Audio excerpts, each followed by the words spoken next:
it's me, TQE, aka the Queen Evie. Ooh, ooh, ooh, ooh. And welcome back to another episode of GFab News. Tick. Here's a song, this is the intro, but it's just my voice. So, today's episode is a different type of episode, and it's a story time called That Time an Ex-Prisoner Broke into the Pregame. Now, before I begin, I feel like I need to give a disclaimer to y'all. This was a time in my life where I was in Peterborough, and if you guys don't know how Peterborough truly is, let me just say it is predominantly white. There's a lot of drug addicts and prostitutes everywhere, and as a black woman,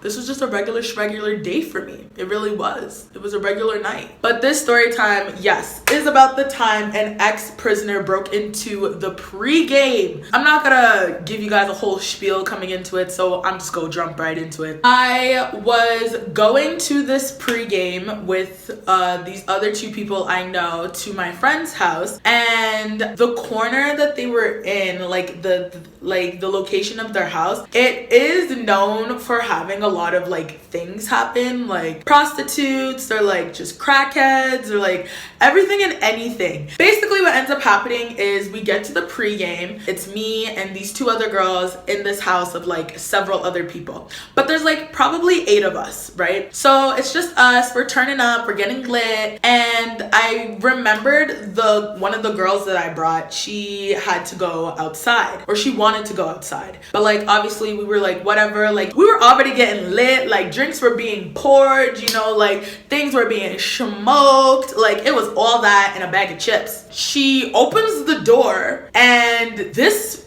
woman just runs into the house, okay? She runs into the house. She's a weird looking woman. She's a white woman with like dreads, but her hair's like super dirty, and there's like strands of yarn inside, like roped into her hair. She's wearing like all these different types of clothing. She has like glitter on her eyes, but she has like all these like scabs. It's just like she's been picking at her face. She's wearing a sweater on her legs, but then tied around her waist, so it looks like pants, but it's not pants. And then she didn't have any shoes on. She was wearing plastic bags on her feet, and then they were held up by string. So as I described this woman, you can already tell what the hell is about to happen, okay? I'm sorry.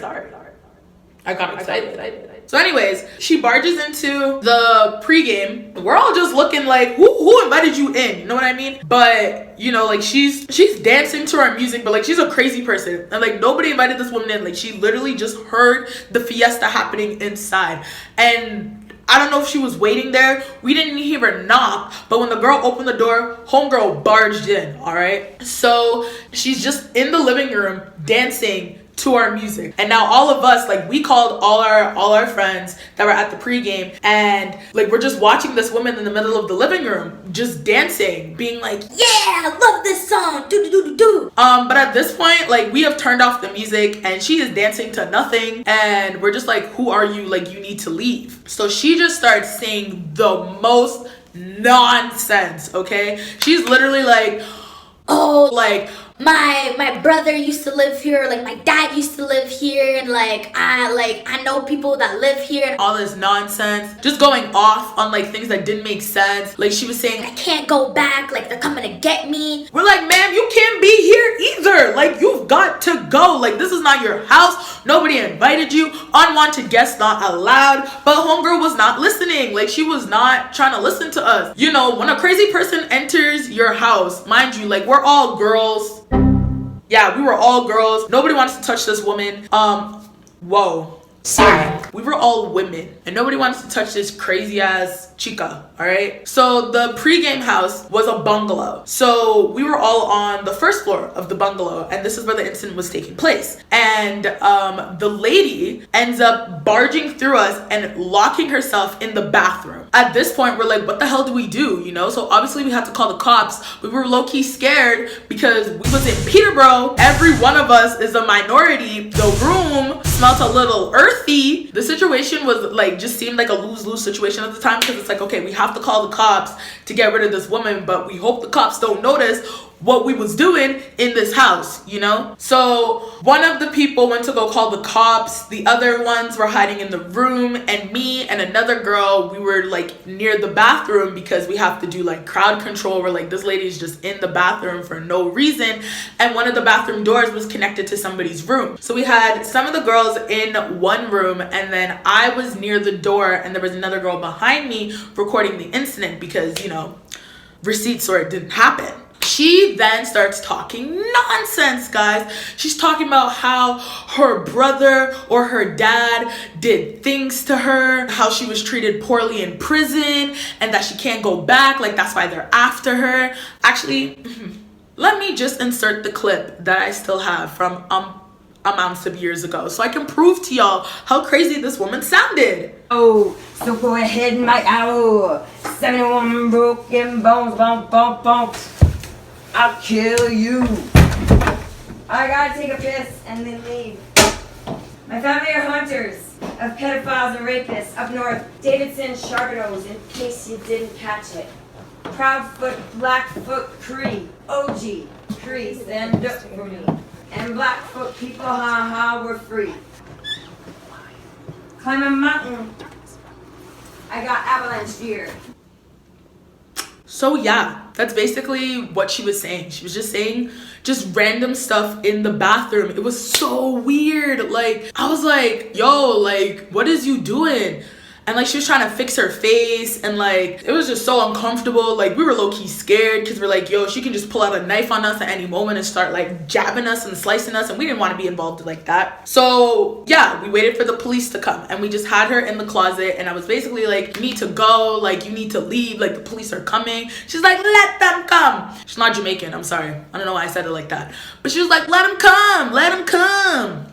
Yeah, it was more like that. So the police show up, and there's like 4 officers. I don't know who called them, but they explained the situation happening, and 4, you know, po pulled up. We opened the door, we explained to them again what the situation is. Basically, the way we described this woman, the officers looked at us and they were like, oh, we know her. I'm sorry, what? I'm sorry, what? You know the random chick that is in the bathroom right now that is causing us havoc, that has made me go from 100 to 0 very friggin' quickly? They're like, yeah. We deal with her all the time. What? Bro, what are you talking about, man? Oh, you deal with her all the time. All right. They basically get her out of the bathroom, and they're like, I forget her name. We'll just call her Brenda. So they're like, Brenda, you keep doing this, you know, like, you're not supposed to be here, like, we gotta take you home. And home is prison, okay? Like, we gotta get you out of here, you know? And she's like, nah, I don't wanna go back, baka. And we were like, you got to go. Like, you've just ruined our whole night. Not really though, but like, you just ruined our whole vibe. Like, what are you doing here? Like, you don't belong here, you know? And like, she's just taking her sweet time, trying to leave. The officers are like kind of guarding her to have her go out the door. At this point, like, they're becoming impatient. We're impatient. Homegirl is still just chilling. They end up pushing her out the door. Okay. Now, a couple of us were standing outside when the police officers were escorting her into the cop car. And they were basically like, she's from Lindsay. And Lindsay is the city over in Peterborough. So there's no jail in Peterborough, like, at all. Like, well, there's a jail, but there's not a prison, which I found out are 2 different things. So there was like a jail, but she don't belong in jail. She belongs in prison. Excuse me. So I didn't really ask what she was in prison for, but all we were told is that she had escaped the prison and was roaming the streets of Peterborough because Peterborough is where she's from. And from Peterborough to Lindsay, it is a one-way road. The walk, because she obviously walked or hitchhiked, you're looking at, if she drove it, you're looking at maybe 30-45 minutes, like if she hitchhiked it. But if she walked, homegirl probably walked like a good like 2 hours, because from the inside of Lindsay to the inside of Peterborough is very deep. Is very deep. So after talking to the officers, we were like, okay, cool. She's got to go, right? Like, we watched the cops leave with her in the car, and we're like, oh my God, okay. So first, we all get back into the house, and like, you know, we're all just reminiscing, like really just like catching our breaths and being like, oh my God, I can't believe that just happened. But then it was either myself or someone else. I'm pretty sure it was me, but I went, yo, she walked out with Uggs. Whose Uggs were those? Like, you guys know Uggs? Like the little furry brown boots that every basic girl wears in the winter. She walked out with Uggs. She walked holding Uggs on her body. And I feel like because we were so like about the situation, we didn't realize that she walked out with Uggs. And yeah, I was literally like, oh my God, like whose Uggs are those? And then one of the girls in the house, she was like, oh my God, like those were my Uggs. Like they were sitting there at the front entrance. I was like, homegirl just picked up shoes and cut, and no one realized until like 5-7 minutes later. So we're calling the officers being like, hey, we just had your dispatch come to this house. The girl that y'all just picked up stole somebody's shoes. Then it's like, okay, if they bring the shoes back, would you even want these shoes? Because like this woman was crazy. You don't know if she's bathed. You don't know if she's like done shit. And when I tell y'all she looked crazy, like it's not even like a stereotype. Her body was just so damaged. Let's go with damaged. Her body was so damaged, and like I just felt bad for her because I was like, look at you. I was like, you were just trying to have fun. I was like, you ain't doing it the right way, but like yeah, like you trying to have fun, you know. Like she got to party, she locked herself in the bathroom, cleaned herself up, went into the bathroom, and then sorry, I know I'm jumping, but then it's like, okay, you use that bathroom, do we use that bathroom now? You know, like she sat on it, she was using the sink, she probably stole makeup. Like it was just such a weird experience. The fact that she was still capable of going home with home. The fact that she was able to leave the premises with Uggs and none of us picked that up. Bravo. But anyways, the officers brought back the Uggs, and the girl that owned the Uggs, she was kind of like, do I even keep these Uggs? Like, we didn't even ask if like she took off the shoes and put them on her feet. Homegirl just tossed the Uggs. I would have too, honestly. Uggs are like, they're pretty pricey, but like it's not worth risking your health touching something that somebody else that you don't know, that is literally like such a crazy ass person, like have your stuff being touched by them. Like that's not something I would want to risk. And she didn't want to risk it either. That's basically what happened. They brought back the Uggs. She didn't want to keep the Uggs. The Uggs went. Like we tossed them. At this point, we're like, so do we still party? Of course, guys. That was such a silly question. Of course we were gonna party. We just had a crazy ex-con break into the pregame. We got so lit. No, we didn't. Yes, I did. That's a lie. We got so lit because we were like, we gotta wash away this night. This night was too much.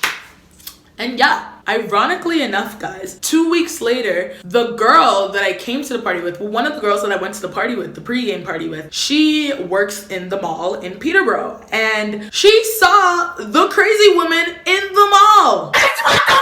Y'all, these officers protect this woman. Now, mind you, she doesn't really do anything. She just causes a lot of ruckus, but like ruckus is still doing something. Basically, the girl that works in the mall, she sent me a video of this woman being escorted out of the mall by police officers again, but it was only 2 weeks after we had just experienced her being in our presence. Does she end up going back to jail? Who knows? She is probably still roaming around the streets of Peterborough. You guys probably know this woman. If you ever see her, please ask her if she's okay, because she ain't well, y'all. She ain't well. You don't just be breaking into parties like that. You don't be running around the mall and stuff. Like, get your life together, sweetheart. Get your life together. Stop doing drugs and get your life together. I feel like that's some great advice.